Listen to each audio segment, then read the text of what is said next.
ఇది నువ్వు రాసి పెట్టుకుంటావో గుర్తు పెట్టుకుంటావో ఎలా తీసుకుంటావో తెలియదు గాని నీకంటూ ఒక టైం రాబోతుంది. నిన్ను బాధించిన వాళ్ళు, నిన్ను దుఃఖపెట్టిన వాళ్ళు, నిన్ను అవమానించిన వాళ్ళు, నిన్ను ఏడిపించిన వాళ్ళు, వీళ్ళందరూ నువ్వు మర్చిపోయావేమో, కానీ దేవుడు మర్చిపోలేదు. దేవుడు మర్చిపోలేదు.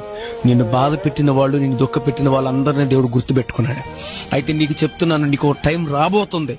ఈ టైంలో నువ్వు దేవుని మీద ఆనుకుంటే చాలు, నువ్వు దేవుని మీద నిలబడితే చాలు, దేవుని వైపు నువ్వు చూడగలిగితే చాలు, నీ జీవితంలో ఒక బలమైన కార్యాన్ని దేవుడు చేయటానికి సిద్ధమై ఉన్నాడు.